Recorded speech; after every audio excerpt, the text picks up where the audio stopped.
and we'll see what we'll see what happens. So now in a few seconds we should see. I'll let you know when I see it go live on my end here. Yep, it's starting the stream.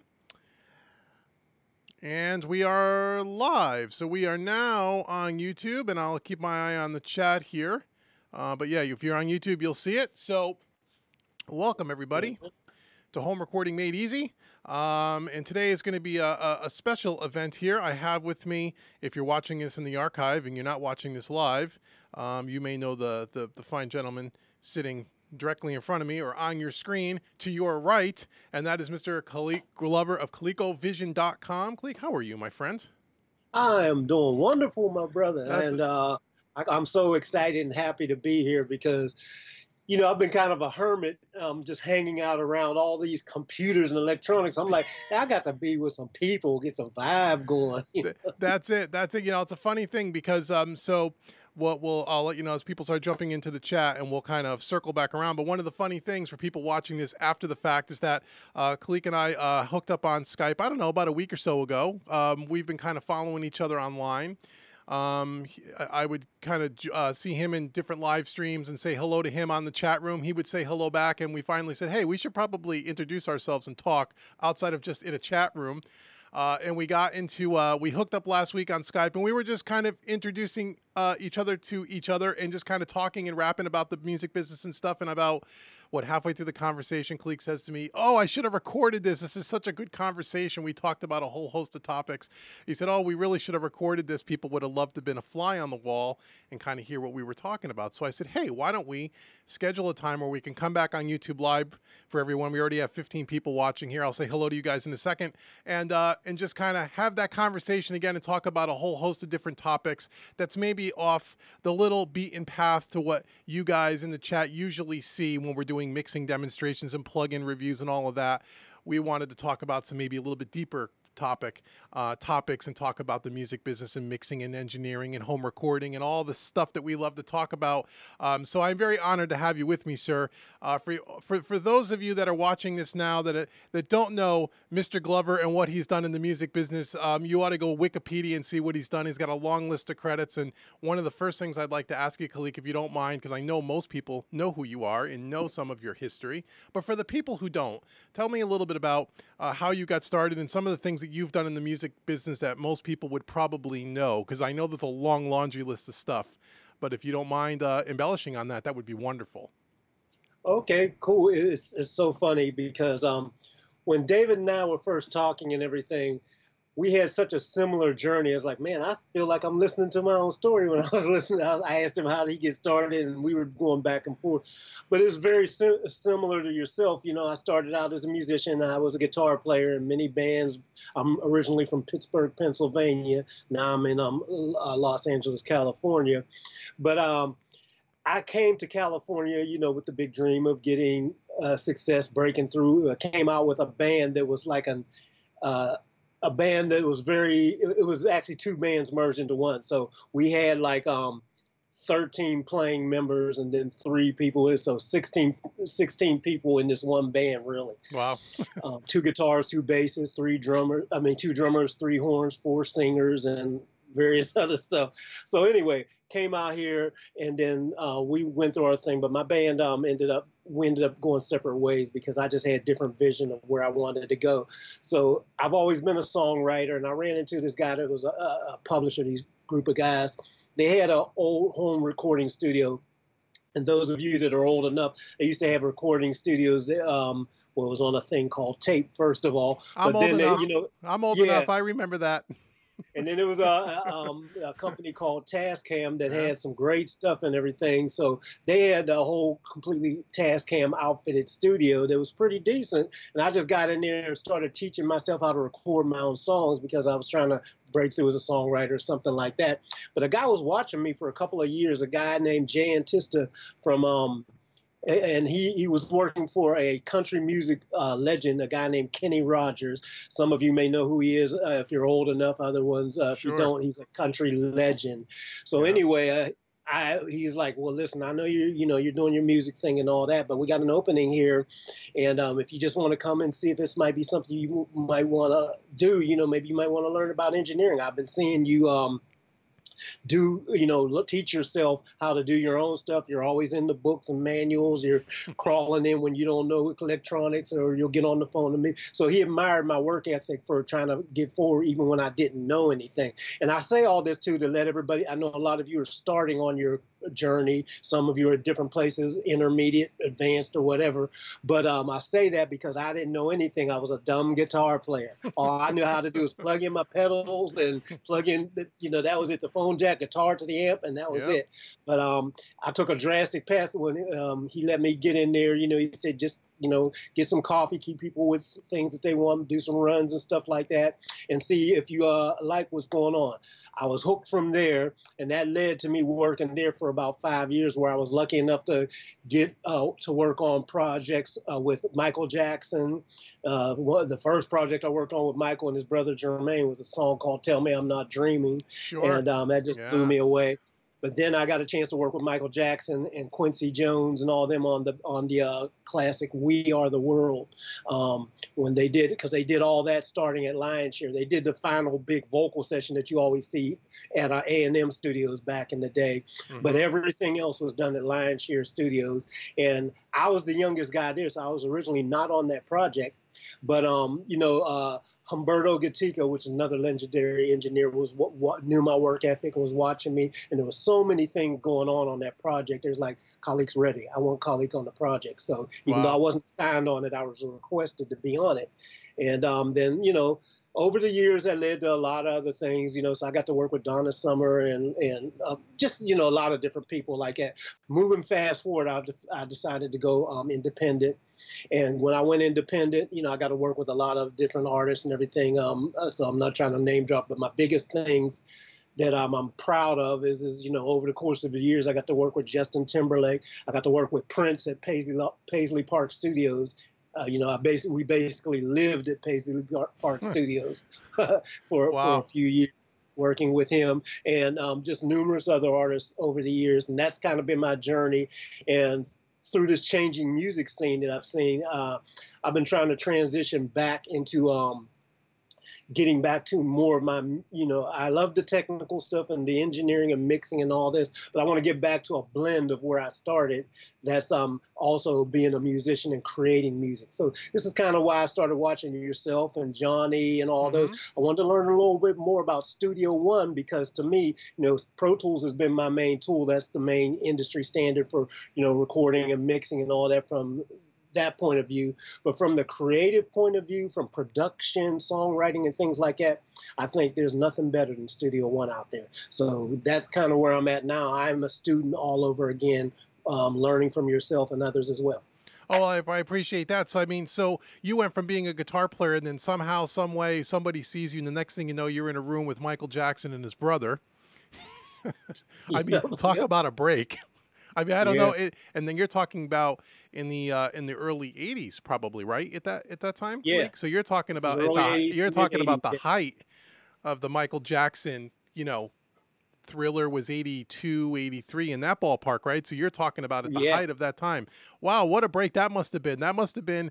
As someone that was wet behind the ears, so to speak, to go from from really obscurity to being in that kind of position, that must have blew you away, right? That must have been like you're walking into a dream. You don't get a much better gig than that.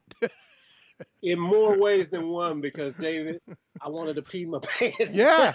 Because being in the room. I can't think to myself is I'm in here now. Don't get kicked out the room. Don't do nothing stupid. Don't say anything. Don't move. Don't talk to Michael. Whatever you do, don't talk to anybody. Right. Well, it's so funny too, because that was one of the things too. Everybody was tiptoeing, so you wanted to be very careful around a guy like a Michael Jackson or whatever. But Michael was the nicest cat. He would make you feel, when we first got in there, he was very timid and shy. So I remember the first time I had to get some food for him. He was in this production room off to the side at Lionshare. So, I knocked on the door of the production room, and the door just opened. He's behind the door. I never see him. And I just saw this hand come up and say, put it over there. You know, I sit it down and get out and everything. But then over time, as he got comfortable with being in the place and everything, Michael started loosening up. You know, he was cracking jokes. I saw and witnessed him rewrite the lyrics. Him and Quincy and Lionel Richie and all them rewrite the lyrics to "We Are the World" because they had a few Wow. different changes. He had the basic thing, but I saw them rewrite it and listen. You know, I'm a fly on the wall, so I'm absorbing all this stuff from a Sure. songwriter's point of view too, because I still appreciate all that. So the crafting of the lyrics and changing little words of knowing that the concept of the song is "We are the world." We're doing this for starving children over the world. So, you know, when they doing little things like changing a lyric from originally it was like there's a chance we're taking. You know, this goes, "We are the world. We are the children. We are the ones who Right. Yeah. bright day for let's look at and they originally had there's a chance we're taking, we're saving all their lives, you know, talking all the people you want to save out there, all these kids and everything. But Right. right away getting into the song crafting thing, one of the biggest lessons I learned, they stopped. They said, no, we got to change that. That's got to come out. Said there's a choice we're making. Right. Yeah, we're I remember saving, that. Yeah. we're saving our own lives. Right. And that makes it inclusive of us. We're not Right. saving somebody else. It's not us and them. We're saving our own lives. Little stuff like that. I was like, oh my goodness, you know what I just Right. got? Genius, right? Brilliant. That's So little stuff like that was amazing. I was haunted by Michael before he passed on that session. I say that I Yeah. was haunted because it was literal. Michael would play jokes and everything. So one day we were working on the session, and I'm running back and forth like crazy, getting cables and stuff out of the recording room, going back to the control room, you know, getting patch cables and little things, you know, different things that we might need. And then suddenly I hear this, woo, woo, and you know, I'm looking, what the heck? I look around, and then I see Michael and Quincy's daughter underneath the grand piano. They just start cracking up, you know, because Really? they started me and everything. He liked to play little jokes, but the little playful side like that, and I cracked up too, and then just kept going on about my business. But those are like my little early memories of something special like that. Whereas people have this whole other vision of how this guy and other superstars are. Mm-hmm. When you catch people in their normal thing, you know, you know it, Dave. I mean, Yeah. everybody's just really just normal people. You know, Right. they may be intense normal people, but they're Right. normal, basic people. They're just very serious about their work and working at a high level. Right. So, I mean, you got to see the human side, the side that most people don't see, the regular old guy side or people side that we all are. That's really great. So that's kind of interesting. So back in those days, you know, when we talked the other day together, we were talking about how when we both started out, obviously you started in a much larger, you know, what we think of the recording studio, the big multi-million-dollar recording studio with the big rooms and the racks full of gears and the big consoles and all this fancy stuff that wasn't obtainable for most people back in those days. And if you and it was so expensive to record in studios like that back then. And that's kind of how I started as well. And now you shift 20 some odd years later, and we have a whole different dynamic around, you know, everyone talks about the music business and the downloading and what that's done to the music business. Well, what has it done to the recording studio business? Because, I mean, everyone that's watching this, and we'll get to the chat, we have about 22 people watching. Hey, everybody, thanks for watching. I hope the audio is good. I know if it's not good, you guys will let us know. But how did the just the technology and the whole advent of file sharing and downloading and what that's done to the music business and the budgets and how that's really changed what you do for a living? It's definitely changed what I do for a living. How do you see it now that we're now 20 some odd years later? How much different is it, and what has caused all of that? And what's your opinion about that topic in general? Well, it's interesting, David, because you know, I have a lot of peers that you know, coming back from the age and time of knowing when we had super high budgets where, you know, the sky was the limit. You could do anything and you could, you know, get a lot done. The music industry in many ways has been decimated, but to me, it's actually for good. Because I know when I first started, and you know, and this is not it may not be a popular thing, but it's just my thing here, you know.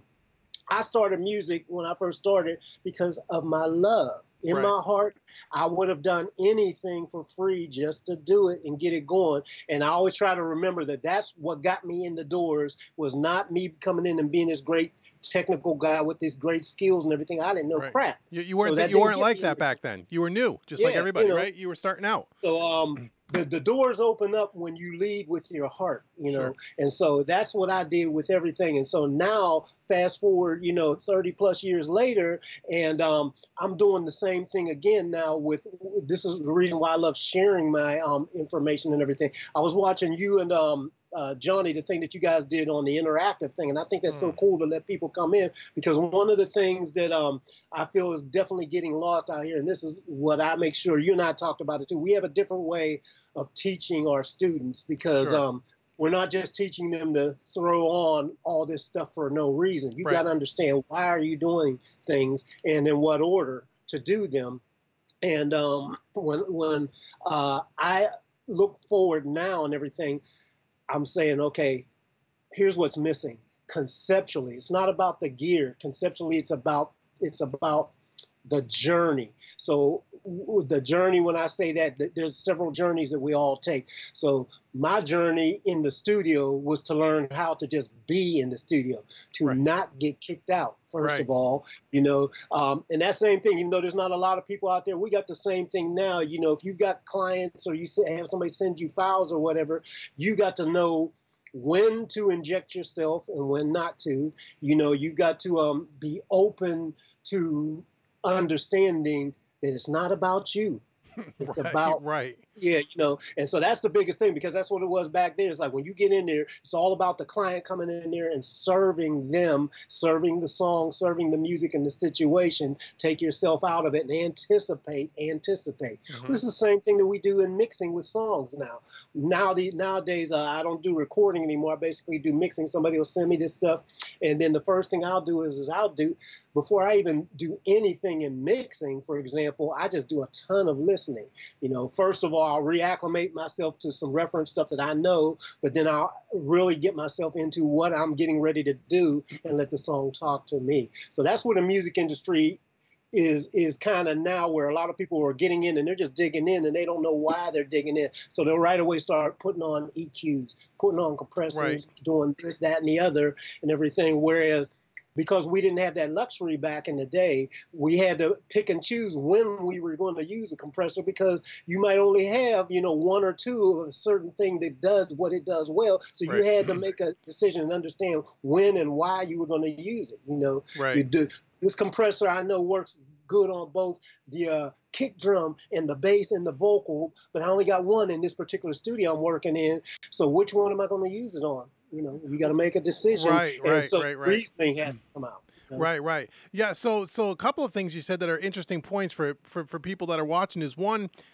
back in the day, you didn't have, because you couldn't do this yourself or learn how to do this, you had to bring your music, if you were a musician, to a studio to have it mixed. You couldn't record it at home. You had to record it, and you paid someone like yourself to mix the record. Yeah. But now, as the technology has gotten cheaper, it's a wonderful thing that we live in a time where you can record, for all intent and purposes, if you know what you're doing, a radio-ready record in your basement. I mean, really. I mean, a lot of stuff that's Absolutely. on the radio today is made on a laptop, for crying out loud, right? Absolutely. If you know what you're doing, that's the wonderful thing. But what we talked about and what I see has happened is that now that, because everybody can do this, and you don't have to go to the studio and pay money, that a lot of people want to learn how to do this themselves. Or anyone that has a computer and a plug-in and a software can call themselves an engineer. So the good news is that the technology and the ability to do this stuff is there for everybody to consume. The problem with that is, I think it's watered down a lot of the quality, right? Right. And then so what a lot of people in the chat, I'm looking at my other computer, I should be looking here. A lot of people in the chat that, one of the things that we're really fortunate to have someone of Khaliq's stature here is that a lot of guys that are at the level that he's at, or where he's been in his career, hold a lot of that information very close to the vest. You don't find too many, what I'm going to say, for lack of a better word, real engineers that have really been in the business with some of the biggest artists on the planet. And if you're too young to know who Michael Jackson and Kenny Rogers and Donna Summer is, you ought to go Google it. But everyone knows Prince, God rest his soul. That guys at his level don't share this kind of information. So again, thank you so much for coming here and even sharing what some of your knowledge and what you know. And so how did you go? What has made you now wanted to go from, because you do a lot of mixing, I'm sure still, you're still busy. Guy like you, I'm sure you're busy. At what point in your career did you say, you know what, I want to start to give back and I want to start to teach? And not just mix and work for clients, but I want to start giving back. Is it because you saw the growth of the home recording industry and what people were doing on their own? Or did you just have a passion for it, or you were just trying to give back? What made you want to make that shift to teaching and educating? Well, it was interesting. I've been doing this for a decent amount of time now, but just kind of, I was never one to push myself out there real big and a lot, but I've actually been probably doing it since 2008 now, and just sharing bits and pieces here and there when I felt like it, and then going back out and what made me start doing it is I'd never realized that I could actually teach, but a lot of my students would come back to me and say, man, I've read this information, or I saw it, or somebody taught it somewhere, but you clarified it for me, Khaliq. I get it now what you mean. And my whole thing, I have an acronym for the way that I teach. It's called the Vision Mixing Method. The Vision is an acronym. It stands for Visually Integrated Sound Inside an Organized Nucleus. So, and that's one thing that's one thing that moved me towards you too, when I saw that you had your Vision Studios and all that too. Yeah. Okay, I got to see what's up. That, and my name is Khaliq Vision, so I said, let me make something out of that. But the thing is I'm a visual person. When I see something, I can get it. When I explain it, I try to explain it visually. This is something that and I won't say I learned it from Quincy Jones, but I watched Quincy Jones describe stuff in visual things too, in colors and metaphors and things like that. Right. And when I would hear certain things, then I would get it that way. So when I teach and pass things on, I want somebody to get a mental picture in their mind of what it is we're talking about, as opposed to ones and zeros, which is the land that we're in now. I learned by somebody showing me, or even if they didn't show me, which was more of actually the case of coming back up from when we started back in the day. People weren't really showing you stuff. You pretty much just kind of had to figure it out by watching over somebody's shoulder and then on your own time play around. Right. So sharing stuff. Yeah.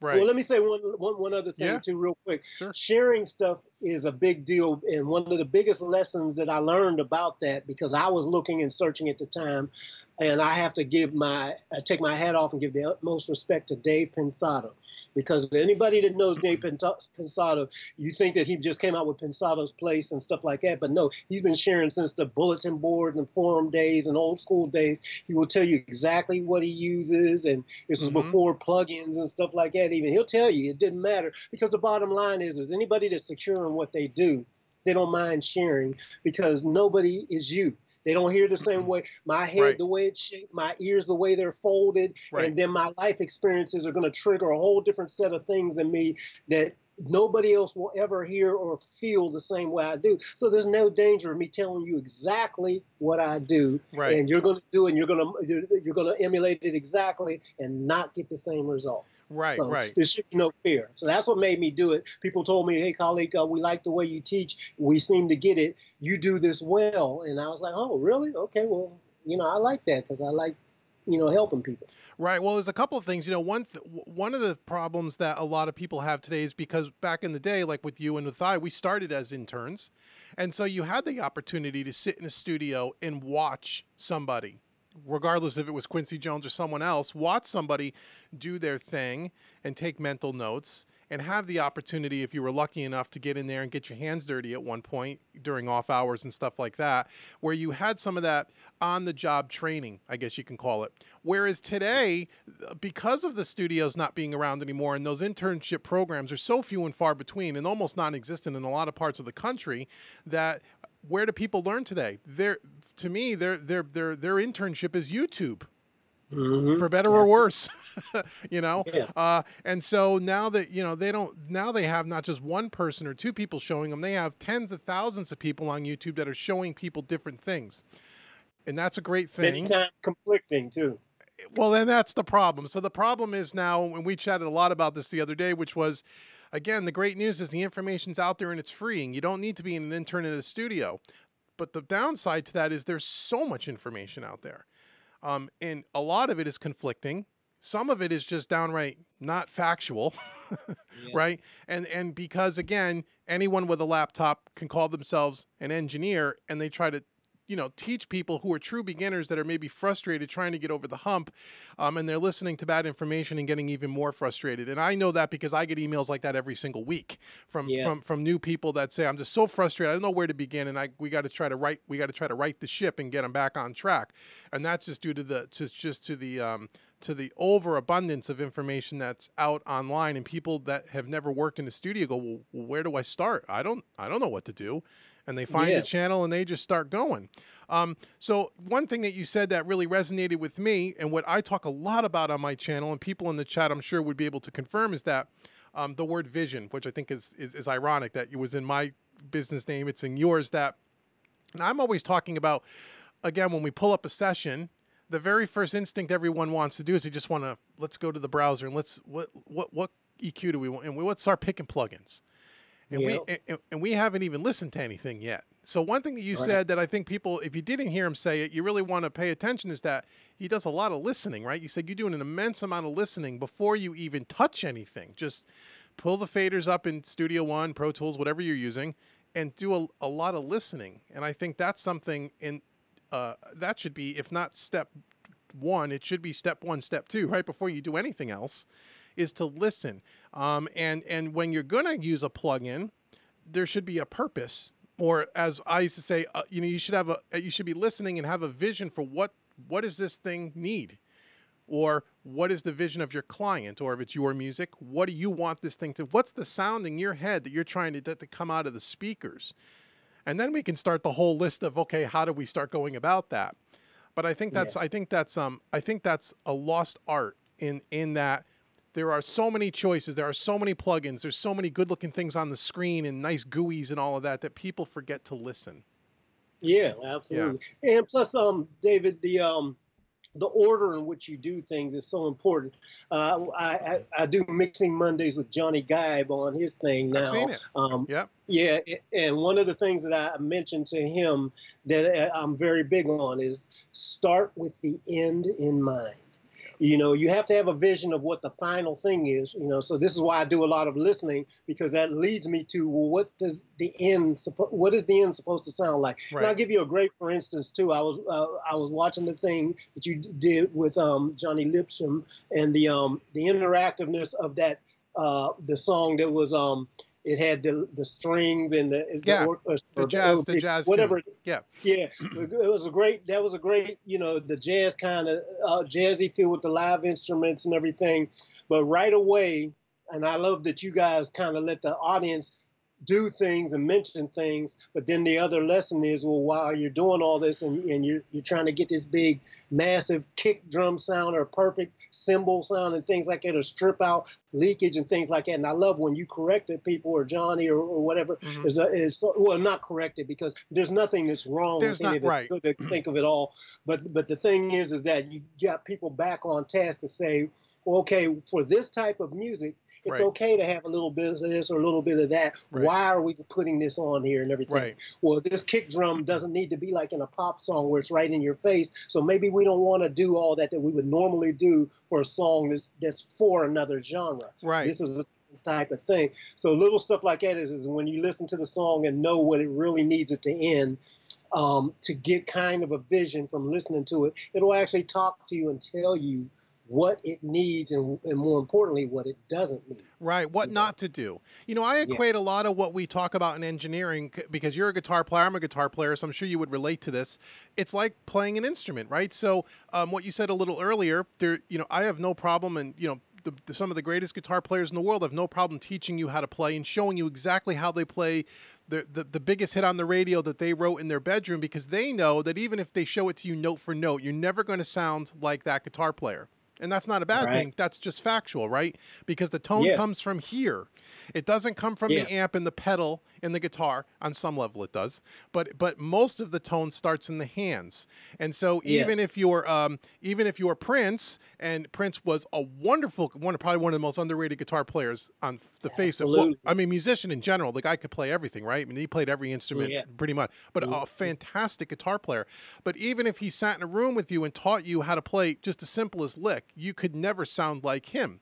And I No. think it's the same thing when you said about teaching, here's how I use this to create this vocal sound. And you can have the same plugin and you can dial it in kind of the same way, but it will never sound exactly the same. Even though you can Yeah. copy some of your settings, you can get close, but it's never going to sound like Khaliq, because Khaliq does this in a very specific way. And there's a lot of years on the road to learn what those little golden nuggets and tips to get what you want.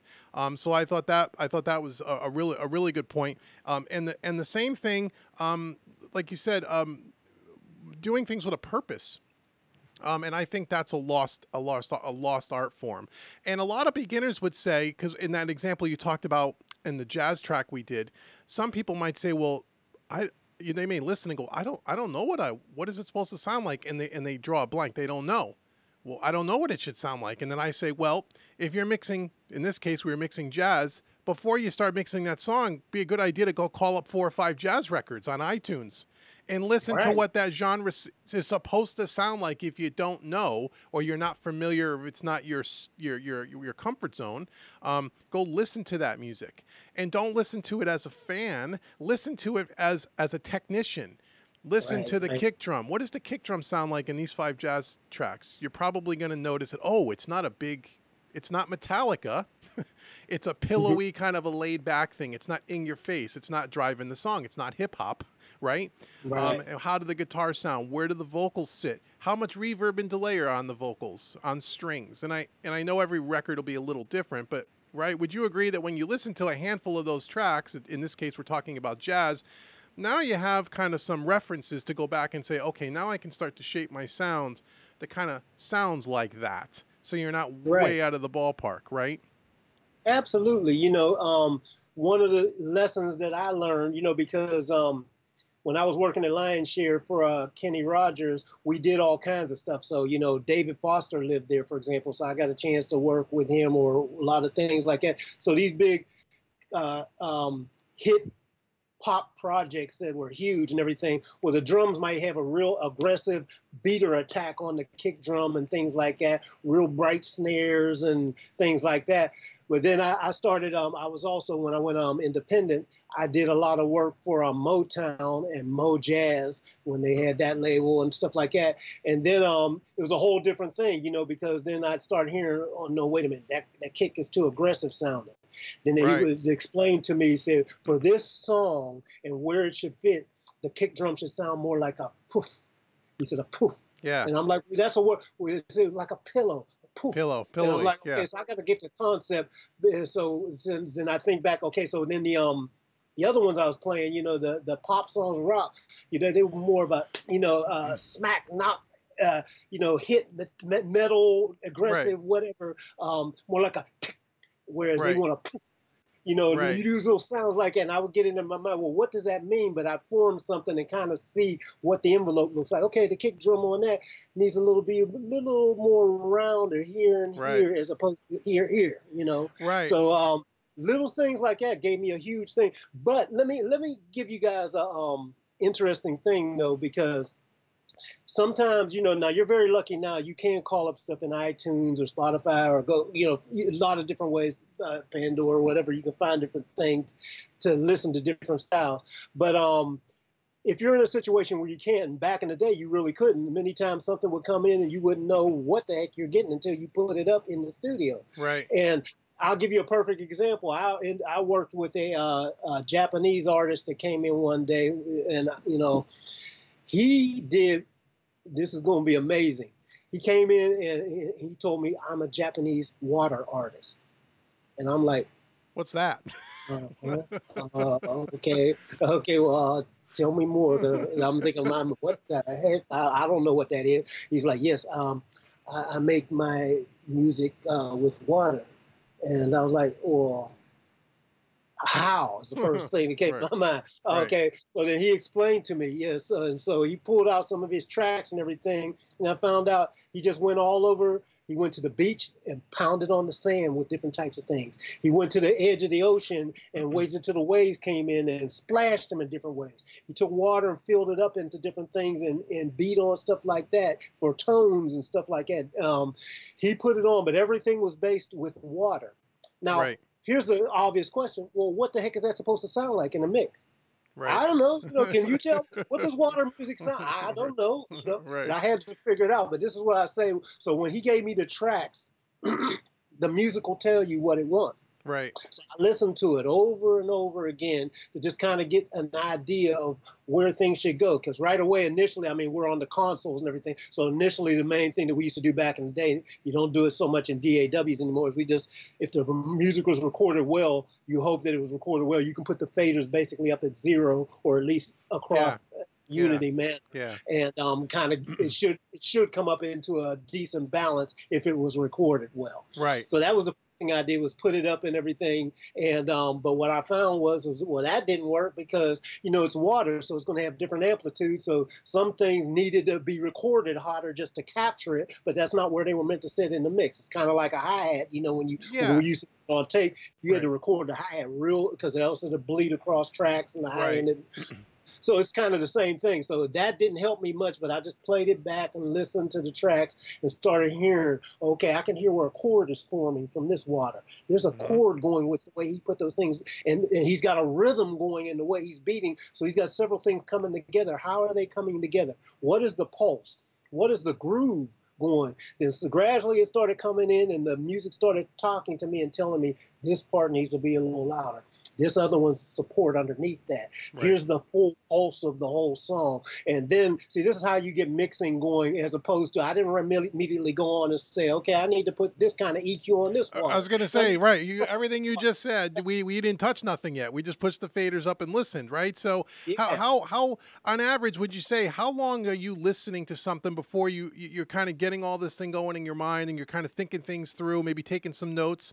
How long is that process typically for you? I know every track is a little different, depends how many tracks are in the song, but what would you say an average track? What do you listen to, a couple hours, a half a day? Well, usually I'll listen right away, and I have several things I'm trying to accomplish. First of all, I'll be listening, but I'll also be getting organized, especially on DAWs. Right. So I want to see where do I need to categorize things and move things together. What do I need to subgroup, things like that? What might I need to process individually versus on a subgroup or combinations of both? All these little things are going into my mind as I'm listening and playing it back over and over on a loop. Then what I'll usually do is go to the hottest section of the song where the most excitement is happening, because I want to see, well, okay, how exciting is this part here?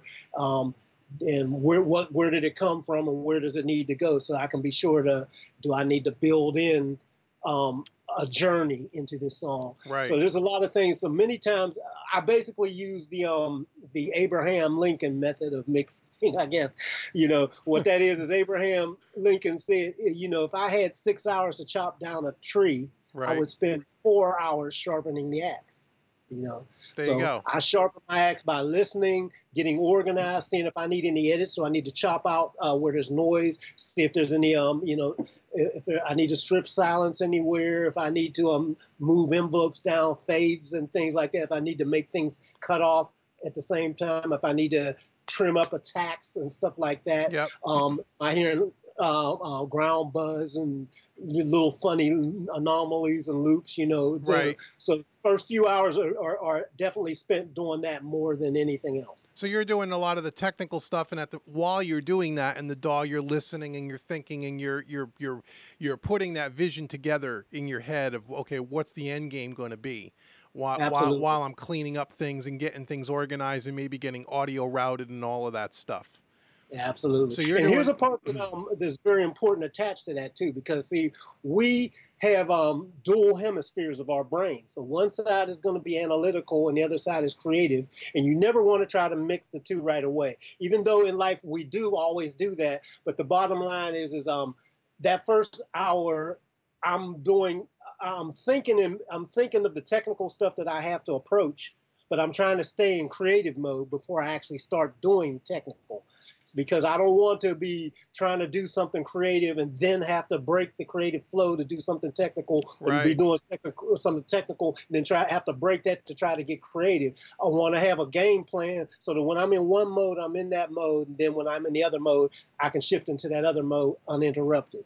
So you have a pretty, because I know you do, but you have a pretty you have a process. I mean, a really a specific process in the way you do things from step one to step zero, 100, which is print the mix. And I talk Yeah. about that a lot as well, that you should have, and I offer people, and I have one even on my console right here. I have, Uh-huh. to this day, I have written down what I call my mixing process checklist. To Yes. make sure I don't forget anything and do things in a pretty specific order. Not that you have to do it in a specific order, but once you get much faster and you streamline and you can whip through things a lot faster if you try to do things in a specific order, and once you have a workflow that works for you, and everybody's workflow is going to be a little bit different, but I still Hmm. write it down and have it right in front of me after all these years, and I know it by heart. But I always go back after every mix and I just quickly look at my 13 or 14 steps and go, okay, did I do everything there? Or if I didn't do Right. something, well, maybe that mix didn't need that, whatever that step happened to be.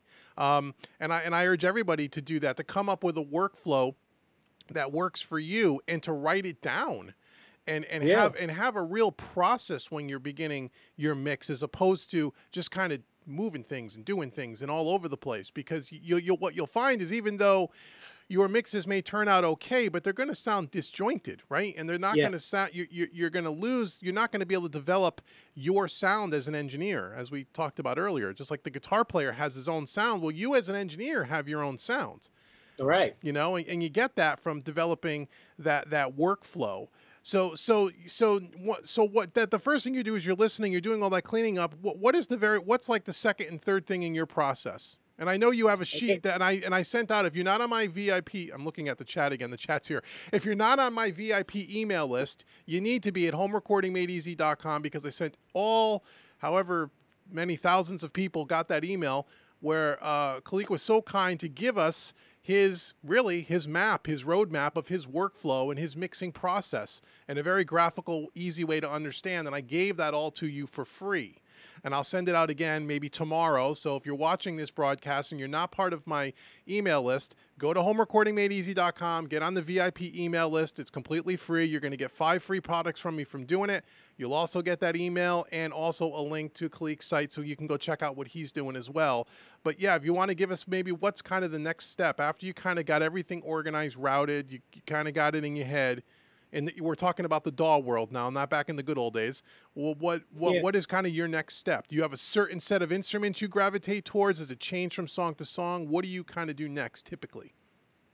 Well, it definitely changes from song to song, but I have some basic areas where I go.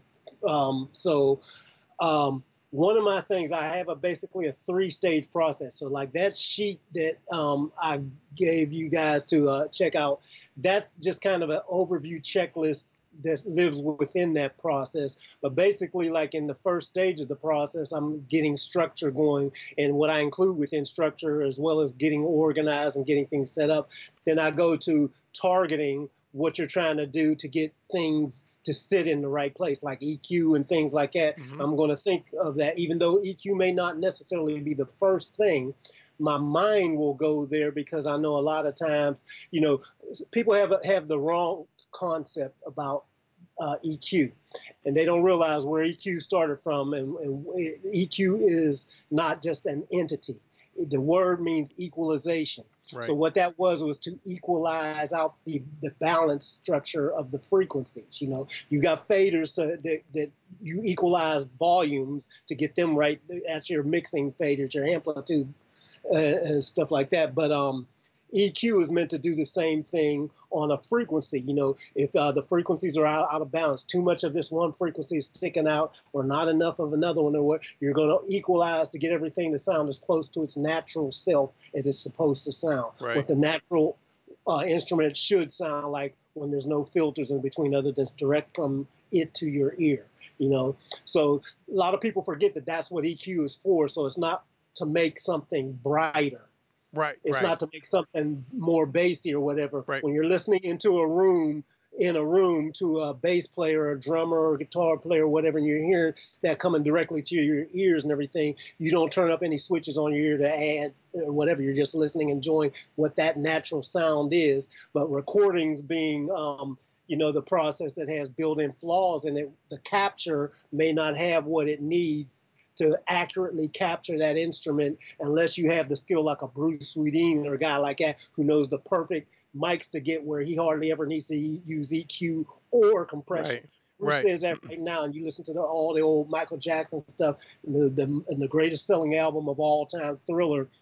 You listen to that, and this is way before anybody was putting stuff on the stereo mix bus and all that, Right. and compression on everything. Right. This guy, who has the biggest thing, so I say he's kind of somebody to admire, did not use hardly any of that. He used a little bit, but hardly any, because he knew how to capture on the front end where it wasn't needed as much. He knew the right microphones to get the blends so that the microphones in the capture did the EQ. So the final EQ is like just kind of kissing it to set it in just the right place.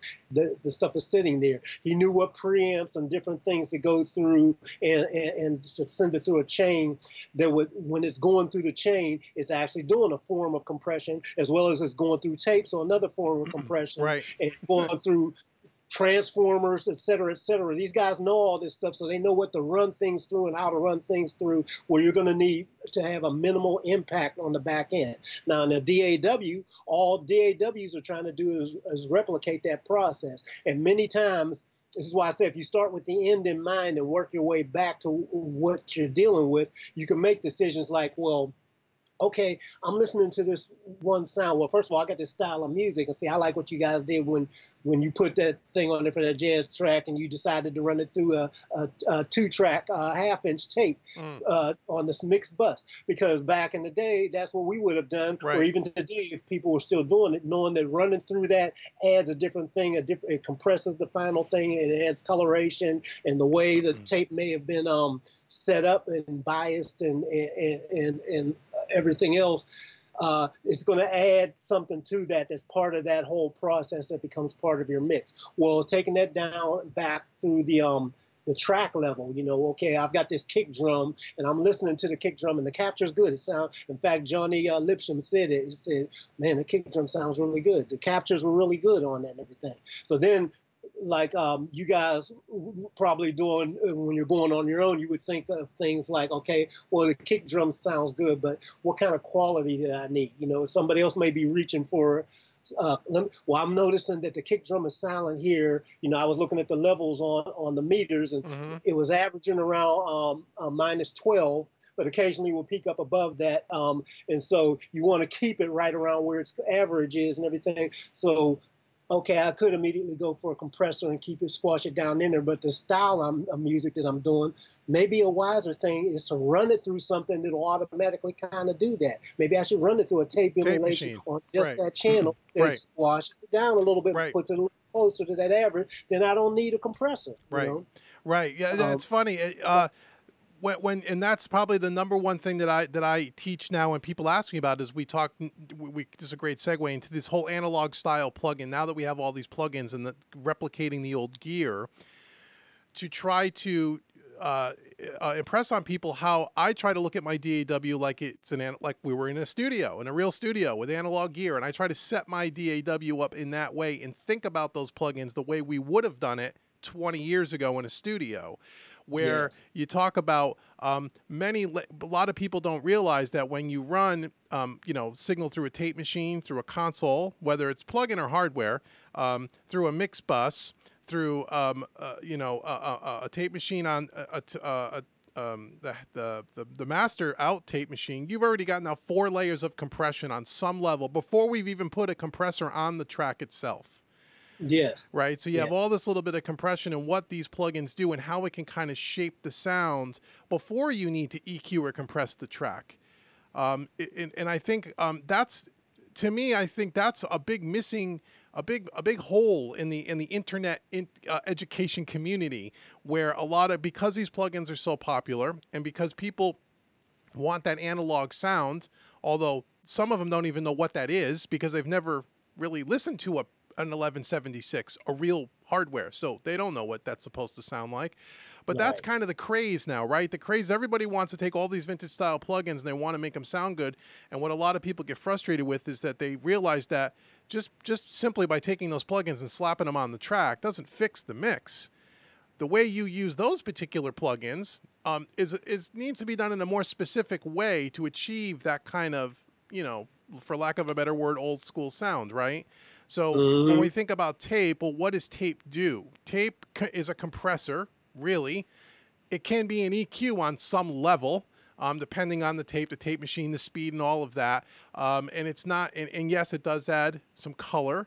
And we talk a lot about those words, water and blue and brown, and what what those words that we use for analog, vibe and creamy, and all those crazy words that we come up with. And so I find, and I don't know if you feel the same, that I find that where a lot of people struggle is they all want these plugins, but they don't really know how to effectively use them. Right. Or they'll, now that we have the ability to take an 1176 plugin and we could put it on 60 tracks in our mix because we have Hmm. 60 of them now in the plugin format. But as you said a little earlier, back in the day, if you walked into a studio, you probably had maybe an 1176, maybe you had two, a pair, maybe Yeah, three or two, four. maybe four. Right. If it's, You maybe had an LA2A. If you were lucky, maybe you had two. If you were lucky, you had a Fairchild, but a lot of studios didn't have those.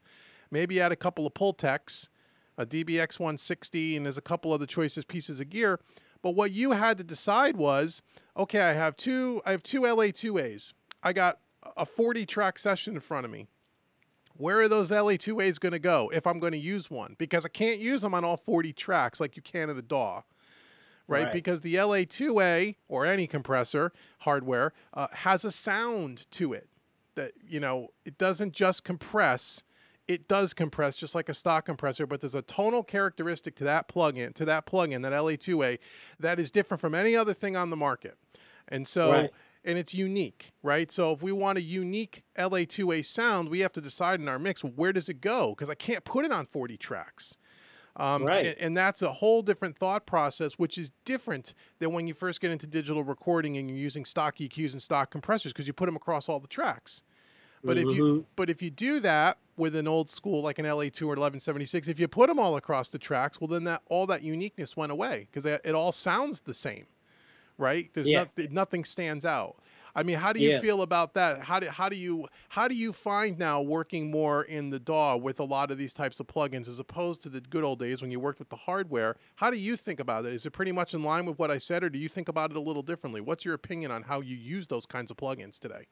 No, I totally agree with you. And see, this is the differentiating factor that most people need to understand. So when I was lucky enough, and David was lucky enough, to have seen the analog counterparts, to seen the old school workflow versus the new workflow it is. So I've been around, from when digital first came in. In fact, Lionshare had the first digital tape machine, the Mitsubishi X800, which is 32 track digital tape machine. That's what we did Wear the World on. And it's one of those things to see the transition come and realize I went through a struggling period of transitioning from the tape right away when DigiDesign came out with Sound Tools, Yeah. which turned into Pro Tools. Yep. It was initially 2-track and then 4-track systems, and then expanded from there. But the capture on it was terrible. The bit rates and the coarseness and things like that. But it was okay as an editor to do some things like that.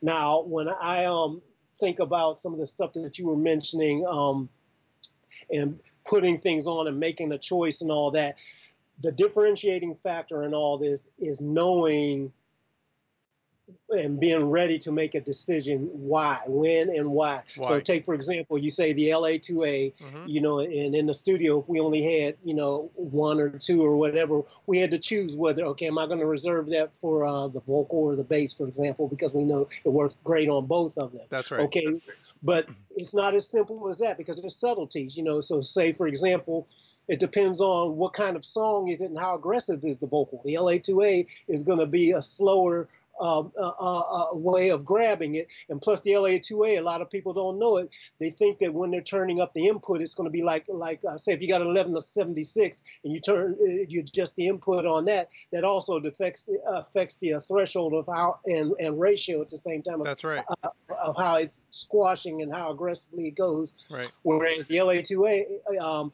the input knob on that is not doing the same thing. It's just feeding more input into it. It's just feeding level. So it's not dependent on how it's going in there and reacting. So you have to understand that. Well, then how aggressive is my vocal or whatever, that when I put this in there, what's that LA2A going to do with the vocal and how is it going to smooth it out? Because an LA2A is called a leveling amplifier. You know? Maybe my bass needs it because maybe I have a bass that's not doing the slap pop, which might need something more aggressive. Maybe he's playing with his fingers and needs something a little smoother to glue it together. So, so making the decision between things like that is a huge decision dependent on the program material and how it will go in and react inside of that thing. And then the other part of it is understanding that when you put something on everything, then it's on nothing. There's no contrast. Contrast is the key.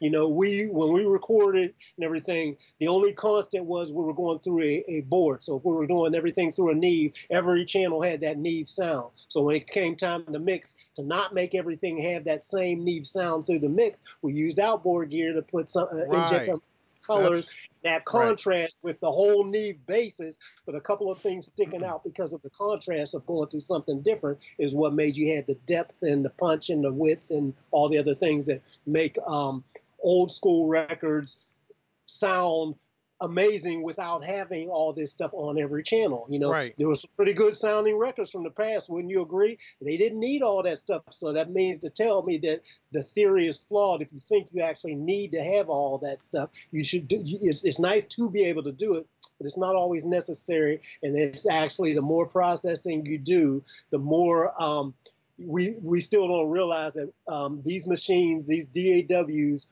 are doing math. It's based on an algorithm that somebody wrote in code. It's not the real analog thing. So this is somebody's mathematic interpretation of what other things are doing. So the more math that you keep asking this thing to do and everything, somebody could have gotten the math wrong because whoever wrote that code for their understanding of the math might not have the same musicality as a Rupert Neve, who understood that while he knows all the technical stuff, he had that musical heart and soul that knew that, okay, well, I can put it on the scope and I see some anomalies here, but it sure sounds good. So I'm keeping it and I know which transformers, which capacitors, and I know the combination of all that analog circuitry, and that's why all those types of pieces of gear sound different, right? A Neve sounds different from an SSL, which sounds different from an API because of all the guts that's inside of those things and the way those things that were designed. And even channel 1 to channel 2 sounds different. Inside the same thing. Inside the same thing, and depending on how well the board was maintained, what year it was made, were there any replacement parts put in it. I worked in a place where the board was kind of a hodgepodge of things where we always knew that the bass guitar went on track 11. We don't know why, but the bass guitar went on track 11 because it sounded great with bass on track 11. Didn't sound good on track 4. It's the same console, but you start to learn all those imperfections of the gear. And talking about the LA2A, you make a really good point. And take that even a step further, you know, there were different versions of the LA2A. There was an LA2, there was a silver face, a gray face, and they all had different attack times. So the old, I think the original, the LA2 was a very slow attack. So if you really wanted to clamp down, you had to push it really hard to get it to see any kind of peak reduction. Whereas the later versions, it was a lot more sensitive. So, you know, so even though they look a little the same with a different faceplate, but they sound completely different. And so one of the things that came up, and I think it was, whether it was the last broadcast we did with Johnny that you talked about, or the one before that, someone in the chat had made a point that you only really need to have one EQ and one compressor, and every DAW comes with that, meaning that you really don't need all this other stuff. It's super expensive. Most people don't need it, and blah, blah, blah. And I said, you're right. You don't need anything. Right. Depending on where you are in your journey, if you're just someone that's home playing some music, you just want to make something balanced and sound decent for yourself, you're right. Save your money. You don't need to go out and do all that stuff. If you're in this where you're trying to, you know, mix other people's records, trying to emulate records from different time periods, well, that's where these tools come along. and like we just kind of talked about, when I think of compressors or EQs, and I think of the, all these different ones that we're mentioning, I'm looking at that as I have 5 different totally separate tools that may do all the same thing, in this case compress, but they all sound different, like we say over and Right. over again. So what, like you said, that vocal, Michael Jackson's vocal may sound brilliant. Well, it sounds brilliant anyway. Well, we talked about capture, right? So a lot of the mixing is done at recording, right? If you have a good engineer that knows mic placement, knows what vocal mic should go on a specific vocalist, knows how to use maybe some EQ and some compression on the way in, when you get it on the desk and you put the faders at 0, in a perfect world, it almost should sound like the record or pretty darn close. The problem is today, a lot of people get sessions in, you didn't have the luxury to record it. So you're kind of the, you're the guinea pig to whatever you get, and then we got to go back and try to fix things. But if you know on a certain vocal, one tool will sound better than another for that particular job. And that's where having all of these tools can help you. Yep. But again, it's learning how to use them and thinking of it in a different way. And so where do you see, as you're perusing, you're looking at all these YouTube channels and watching people and learning and seeing what's kind of out there, what do you see as the biggest, if you had to pick one, what is the biggest misconception or the biggest falsity that you hear about people when they talk about mixing and stuff, and you see all these cats out here trying to educate people? Where do you see do you have anything that you see a lot that you go, I see this over and over again, this is just not right, or this doesn't make sense, or this is not the right way to try to teach this particular topic? Right, right. Well, like I said, the main thing that I see with everybody is they feel that when they learn the newest trick, then they think they'll teach everybody, and that'll make them and showcase them as an expert because they know the newest slick trick.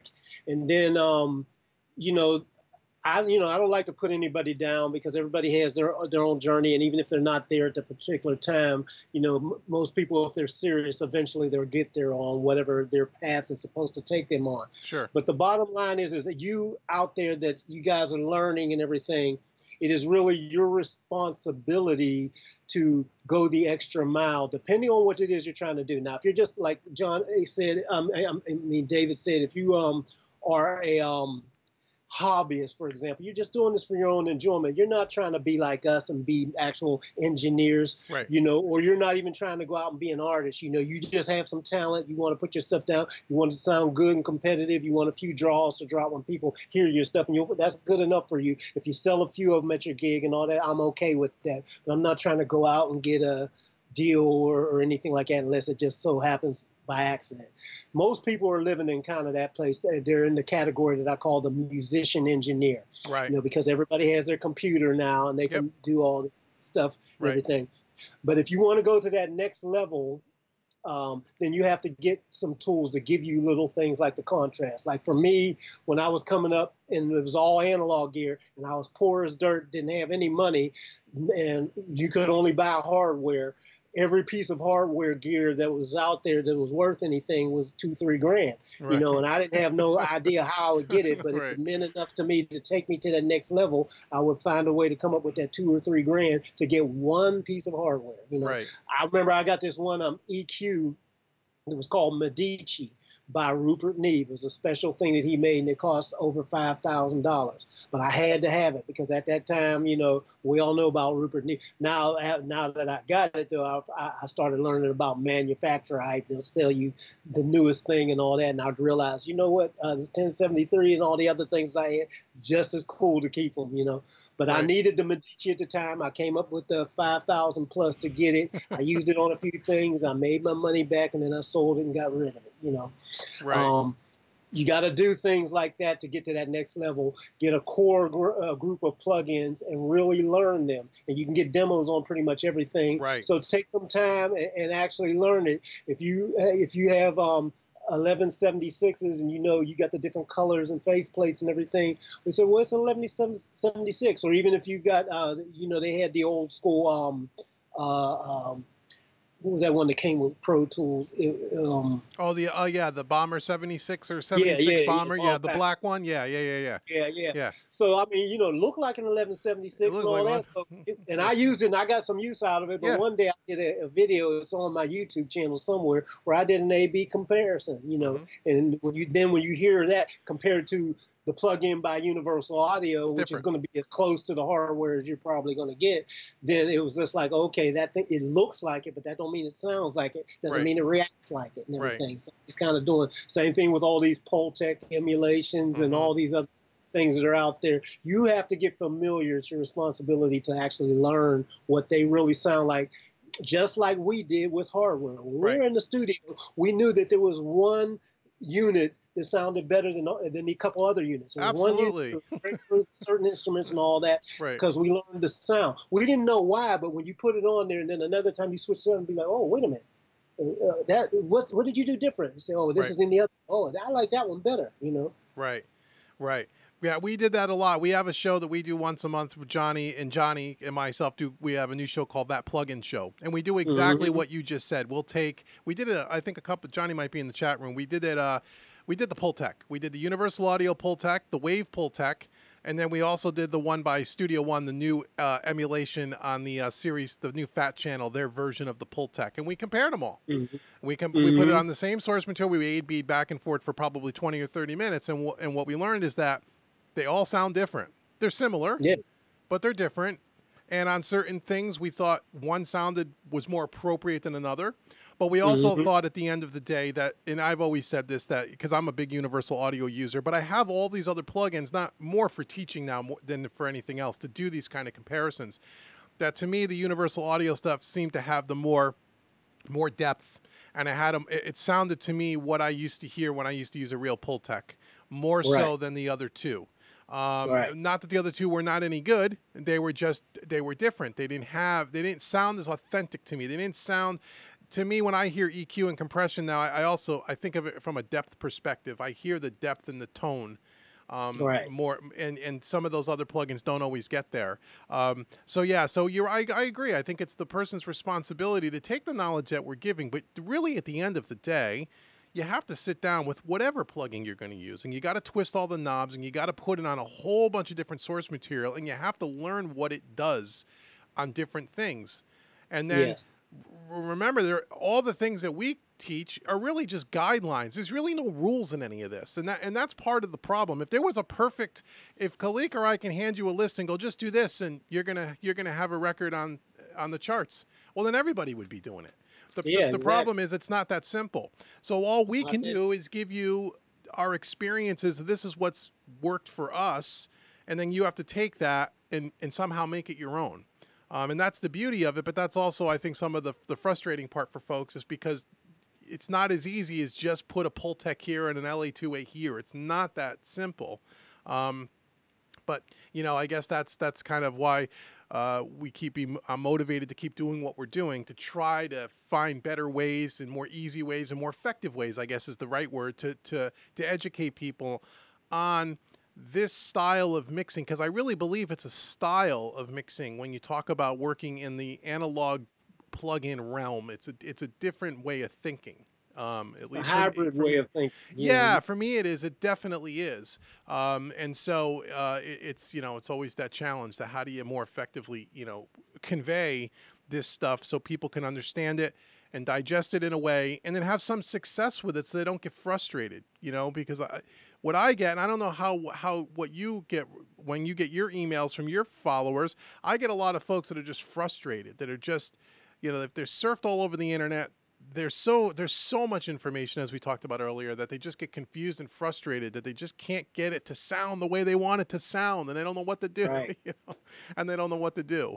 And so It's so funny that that's the case when people there's more information now than there's ever been. I wish I would have had most of this information in a way when I was coming up, but in a way I'm glad I didn't, because Yeah. you get the information overload. So it's like when it's time to do something, many people get frozen. They get stuck right in their thing, and they find it hard to get unstuck, because it's like, well, I read that you're supposed to put this on here, and you're supposed to put this in front of that, and you're supposed to dial it in this type of way and everything. And then, but the other guy said it over there, and or I just did that, and it still isn't giving me what I want. Okay, let me try a preset. Okay, I got the preset, and it's kind of cool, but it sounds good by itself. But now when I'm hearing it within everything, it ain't quite working. What do I do? How do I fix it? You know, I Right. like what was there, but what do I fix inside of it? You know, and so Right. many things that are missing. This is why I say the key really is to get a vision of where you're going to end up before you start out on the journey. You know, heck, I mean, unless you're just, you know, just deciding to just go, any trip that you take, you always try to find out, you know, you do a Google map and see, You just okay, don't start driving, right? You don't just start know, driving. so, Typically, you know, I right. mean, unless you're just strictly going out there to just drive randomly to no particular destination, which is okay too. But to me, it's like there's a time and a place to do it. So the time to experiment without having to worry about the destination is the time when you're trying to learn what does that plugin actually sound like. What is the characteristics of? I know about reverb, but do I really know the difference of what a plate's doing versus a hall? Do I actually Right. know that, or is it all just reverb to me? Right. You know, you got to specify it down so that you know the difference of what it is. Okay, I've got these digital delays I'm using, you know, but is it all just the category of delay, or do I know the difference between what an analog delay is going to sound like with Bucket Brigade, for example, Mm-hmm. versus pure digital delay, Right. and how, you know, how it's different things, and whether and how it's going to feed back into it, whether it has modulation factors, whether it affects pitch, all these things.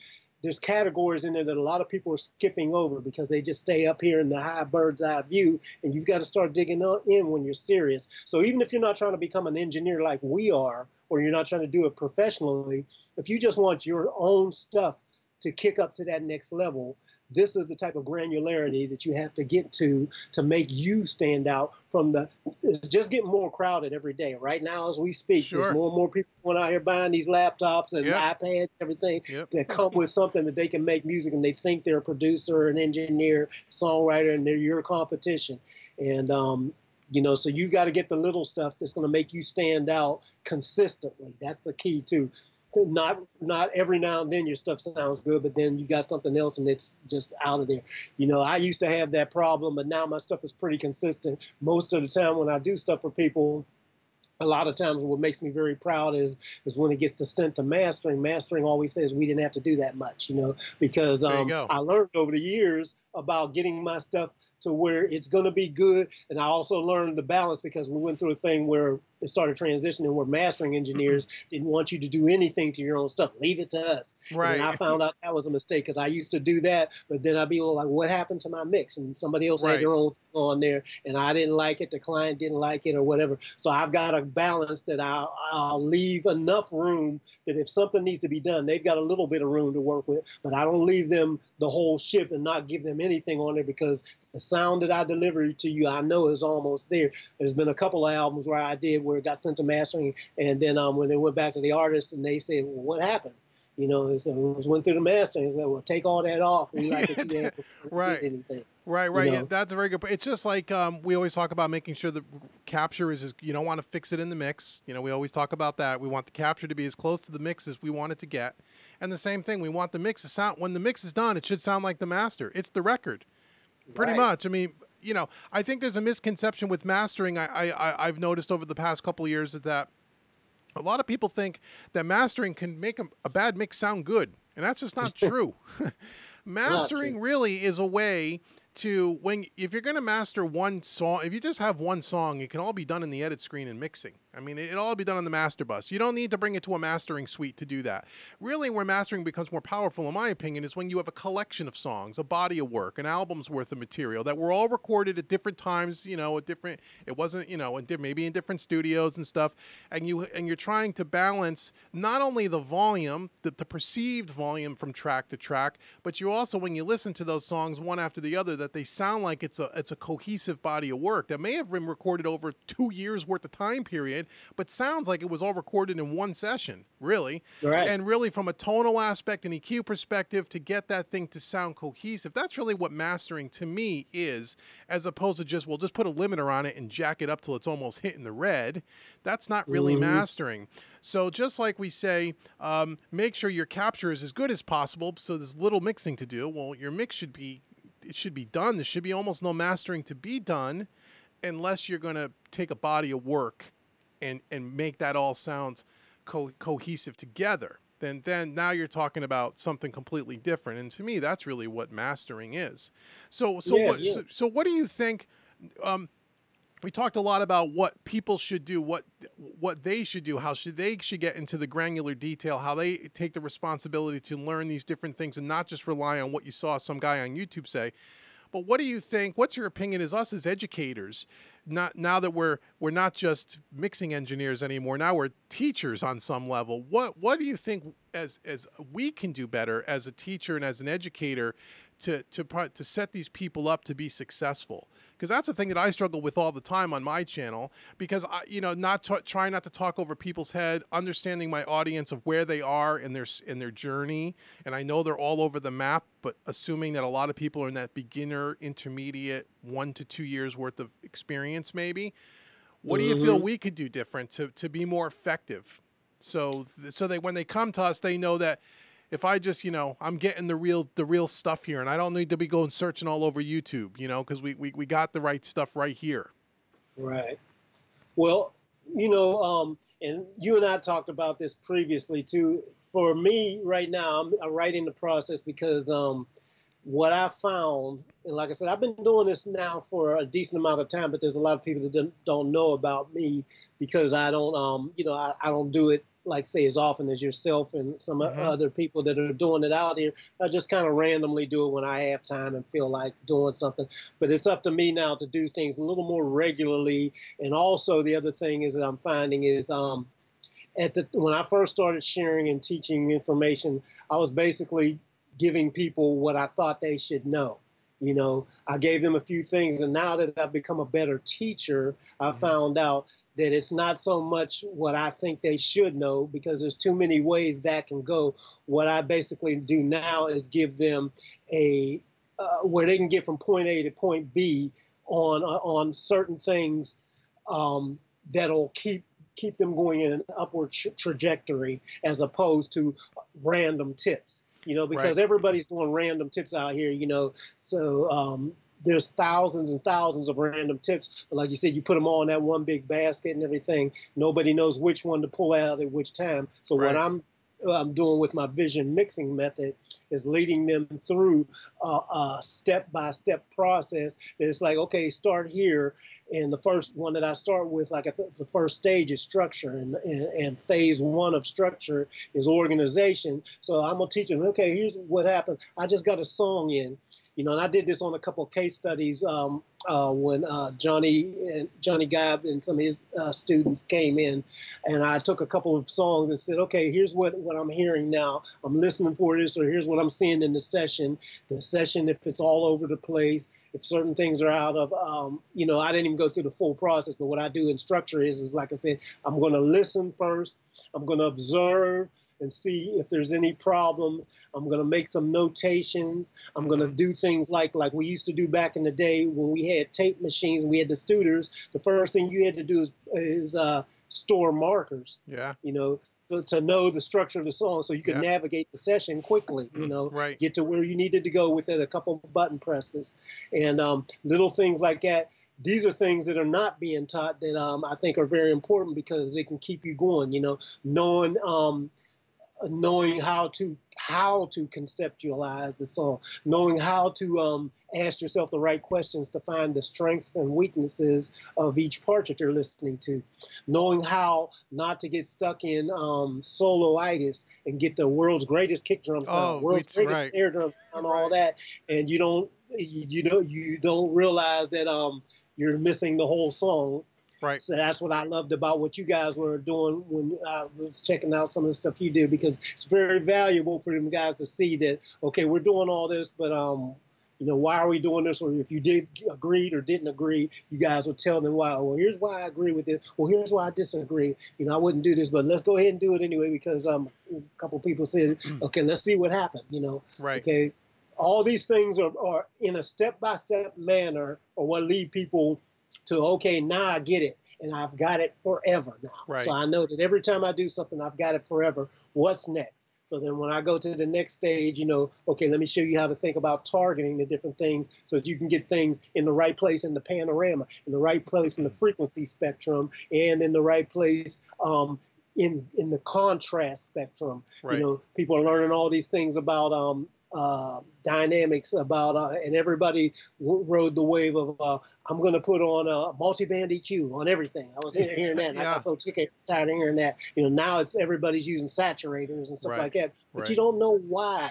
Right. There's an order and a reason why. So step by step, you start here, go to the next one. Okay, we got that. Go to the next one. And there's a reason why everything leads from one thing to the next to the next. And then when you get to the end, before you do it, that's what my sheet the free sheet that I showed you guys, and you can get it. Either get it directly from David or go to my site either as well, khaliqovision.com / what did I call it? 1P mix. Yeah, the link was in the email, and it'll pop right up on the screen in front of you where you can download that free process sheet. So download. Right. So you're talking about process. The process over and over, because it's just a process of asking yourself questions. A lot of people go through the process and ask themselves the questions once. No, it's a loop that it never ends until you're done. Right. You go back through, then you check your frequencies again. Check what's going on with the instruments and how they relate to each other. Check where your panning is. Check how your effects are doing. Check to see if you got masking happening. If you got any cancellations or weird things happening. Check to see what gets lost. Check to see if you need more contrast, less contrast. If you're overdoing something, do I need to bypass something? All these questions you got to keep asking yourself. So you're talking about process, really, and that's a very good point. I think long ago I decided that I wasn't going to anymore create a video on how to EQ a kick drum, because I don't think that there's too many guys and I was one of those guys too, because that's what people wanted to know. How do I get? But there's so many variables that's an impossible question for me to answer or to show you in a 2-minute video that is going to work on every single kick drum in this example. It's just it's going to be different for every single one. So a lot of what I try to do as well is it's about process and doing things with a purpose. And why are we doing that? And I still get, people that'll ask, and again, it's no fault of their own. They just don't, they're new. They don't know. And this is where I try to help is I got one the other day about, can you tell me what's the best vocal mic to buy and what would be the best, EQ kind of vocal chain would I use for a vocal? I said that there's 10,000 questions I have to ask you. And I said, so, it's trying to get people to not think that way and think about process. I think the problem with process for a lot of people, especially maybe the younger cats that are coming up, is that we're in the world of YouTube. We're in the world of the 5-minute video, the 30-second download.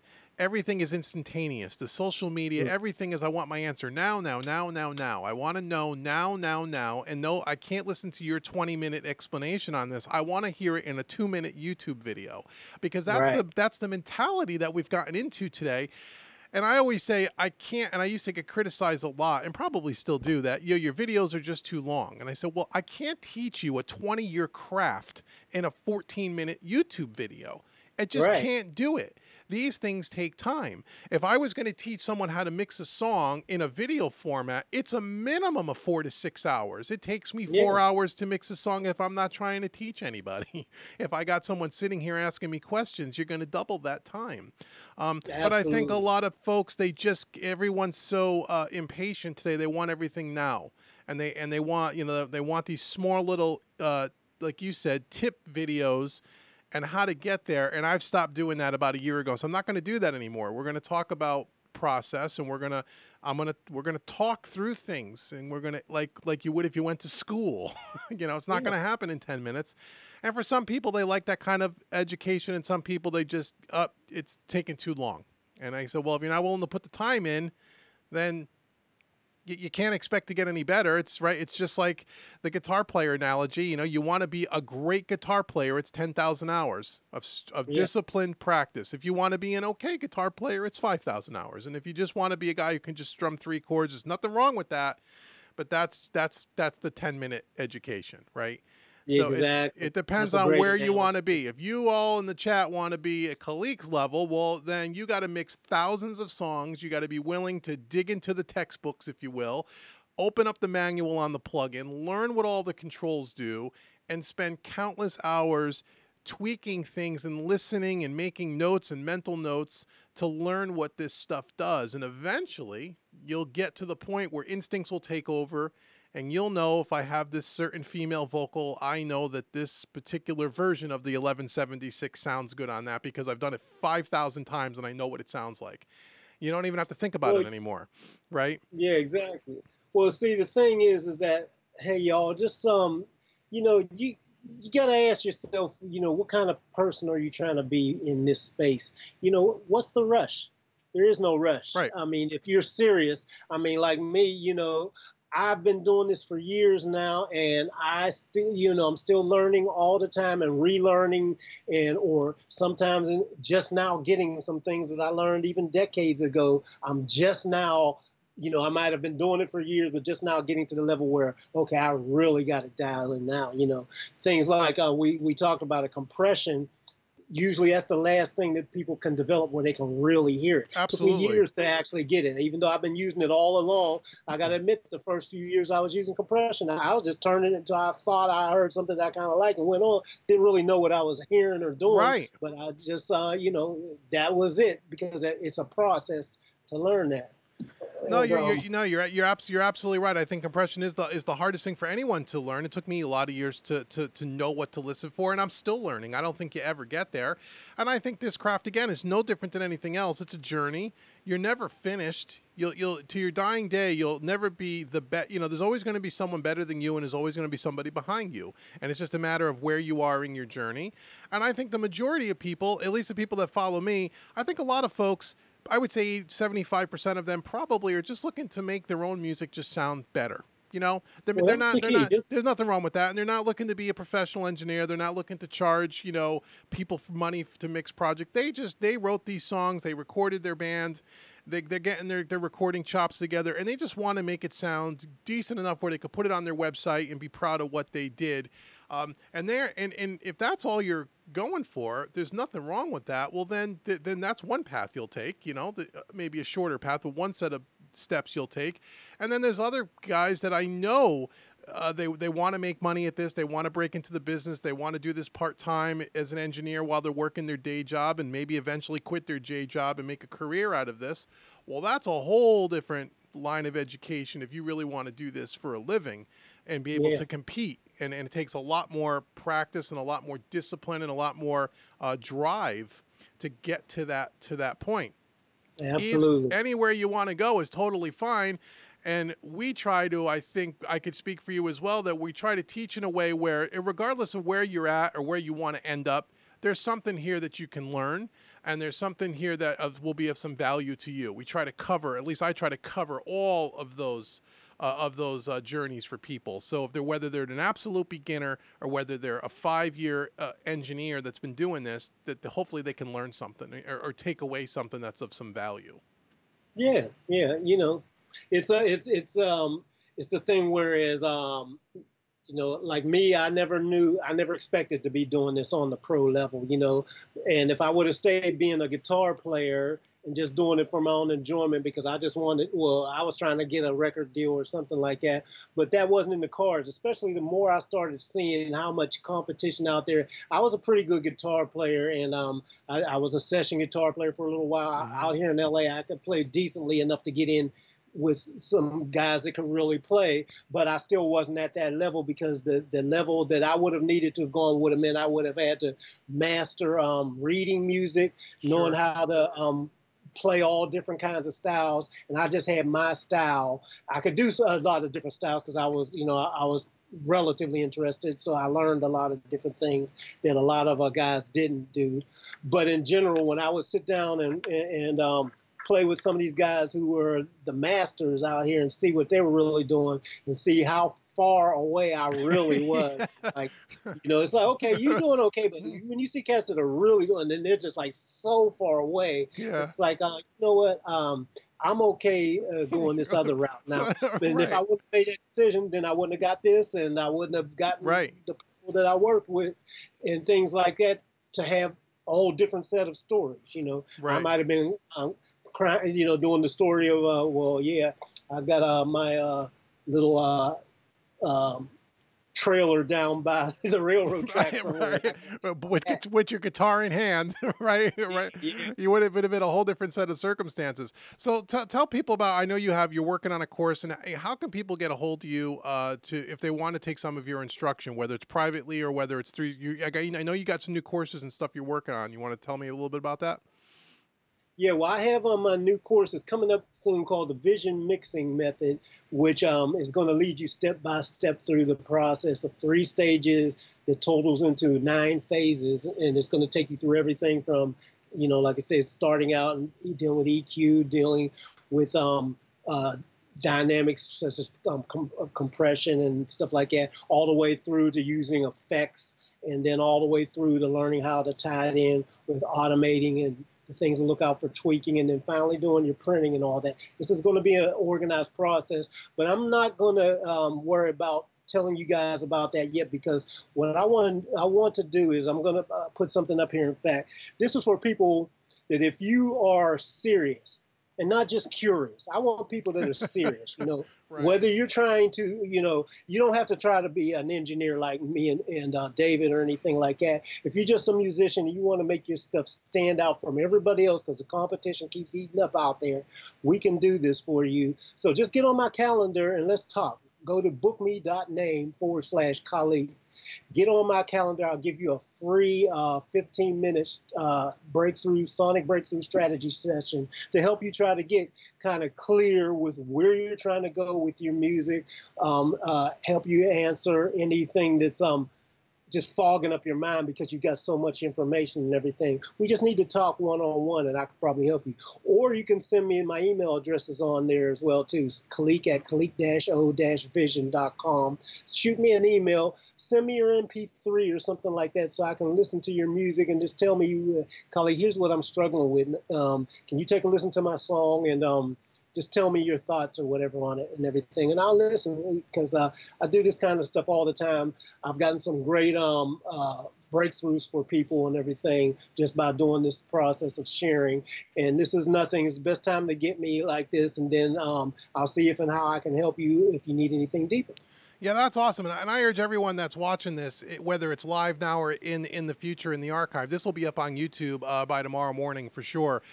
Take them up on this and go check them out, because again, like I said earlier in the broadcast, if you missed it, there are very few people that have traveled the road and have the experiences that Khaliq has had, that is willing to share his knowledge. I mean, again, you don't get this from typically from guys that have really been in the business a lot of years, that have worked with a lot of big artists, that know what they're doing. These are the guys that know the deal. They're not some fly-by-nighter that's in their basement in YouTube that has never worked on a professional record in their life. Here's a guy who's worked on a lot of professional records, and if you want to know, go to his website. His whole bio's up there. I'm sure he's not going to sit here and just name drop all night, but if you want to know what he's done a lot of things, and if you really want to learn from a pro, here's a great way to at least get an introduction. Even like you said, even if they're not looking to be a professional engineer, you just want to make your music sound a little bit better. How do I get on that right path? Khaliq can help you. And like I've always said, there's a lot of us that do these kinds of teaching, but you can learn. I can teach the same exact thing as Khaliq and vice versa, and you're going to learn something different from each one of us. We all have different teaching styles. Some they may resonate more with you from Khaliq than it does with me, or vice versa. And I always tell everyone, Khaliq, there's part of this, regardless of where you're at in your level, you have to be willing to invest in your craft. And that doesn't always necessarily mean spend money, although sometimes it does, but time. You got to be willing to go to different people and try different instructors and learn from different people. When you find someone that has credibility in the business like yourself, Here's an opportunity. So I urge everyone, if you're crazy, not to at least go check out what Khaliq is got going on over there, because you're going to learn something, and you're learning the real stuff, and it's not some guy that doesn't know what he's talking about, which is what we said earlier is part of the problem. Too much information out there, and where do people go? Here's a perfect place to go. And I always say, again, you got to invest in your craft, whether it's through me, whether it's through Khaliq, Johnny Geib, or Johnny Lipsham, or any one of these reputable people. You got to be willing to put the time in, and sometimes open up your wallet and spend a couple of bucks if you really want the education. If you really want to do this, regardless of what level you're at, you got to be willing to invest in your craft. And if you're not willing to do that, well, then you're not going to move too far down the road.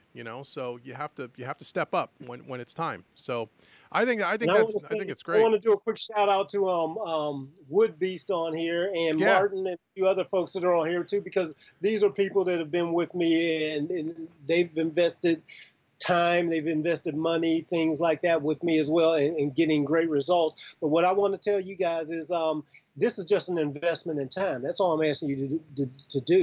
I mean, the whole thing is on me for you and I to take some time together and sit down for like 15 minutes. The fastest way you're going to get to where you're trying to go, where you don't have to keep weeding through all this stuff that's out there, is talk to me one-on-one. Right. We get on Skype or something, book on my calendar, get a slot, and we'll talk on either Skype or via phone or whatever if you don't have Skype. But face-to-face, even via Skype is a great way to get it. That'll move you forward faster than any other way. So I urge everybody, while I've got time to do it, and then if the slot, I've got a bunch of slots open, and I'm still doing projects within there. So if something comes up, I'll stop what I'm doing, because I can kind of map out my time the way I want it to. I'll stop what I'm doing and take the time to talk to you to help you move the needle forward in where you're trying to go. Whether you're just doing it for yourself to get your level of skill standing out a little bit more than everybody else's, or if you want to do it on a more pro level, so you want to get to where maybe you're making a little bit of money, you want to make more money and have record labels and artists and people calling you, you got to up your skill level to that. Doesn't matter what you want to do. Either way, I can show you how to do that, because I had to travel that same path. So I think I can help you shortcut that process. This is the fastest way. Go to bookme.name/Khaliq and get a slot on my calendar. Yeah, that's excellent. Yeah, Would Be So Martin, they're in the chat and they follow me as well. So I mean, I know those guys are serious about what they do, and there's other people here too. We still got like 20 some odd people here, which is fantastic. And we've been on about over an hour and a half now. So what I think we'll do, I would love for us to get back together again and do this again. And maybe the next time, Khaliq, next time we can devote a lot more time. We'll do maybe a bunch of questions and answers. If we do this now, we'll be here all night. And I know you have a schedule. And I have.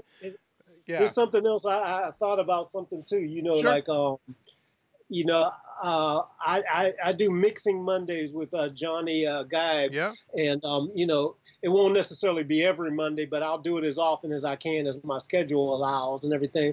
But maybe we should get off and do a tag team Tuesday or something, since you and I are both engineers. Sure. Maybe we can do something like that. And then for the people, because I'm trying to learn Studio One more too, and I see you've got that dialed in pretty good. It would help me if maybe we get on every now and then, just call up something in Studio One, and then I fire off some stuff to you, and then we tag team and say, okay, Khaliq, do this or try this, and then I say, okay, well, why don't you try this, and maybe we can do it, and they can watch us tag team back and forth. Yeah. You think something like that would be interesting? Yes, absolutely. We've been doing, and I've been doing a lot more of these live streams now, almost every week now, trying to do different things again to interact with these folks more and to come up with different, again, as we said earlier, more different creative and effective ways to not only learn from each other, but then to pass that knowledge along to everybody else.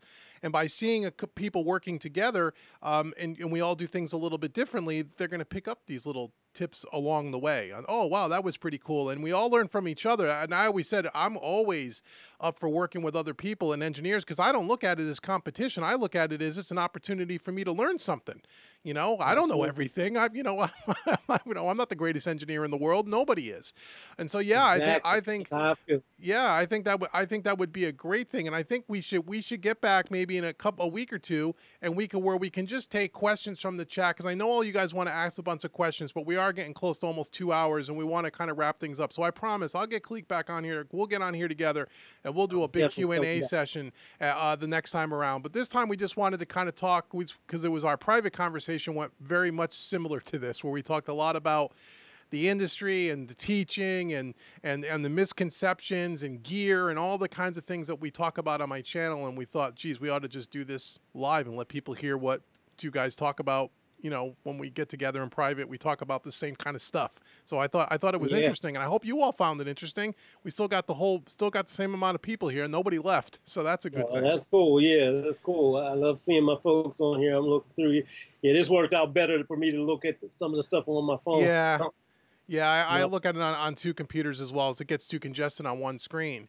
So is there anything you want to say in closing, Khaliq? And then we'll wrap this up, and then we'll get back together again. Again, thanks everybody for watching. This will be up on YouTube in the archive by tomorrow morning. So if you didn't catch the whole thing live, or you just came in a little late, you can watch the whole 2-hour broadcast tomorrow. I'll put it up on my YouTube channel, and you guys can check it out.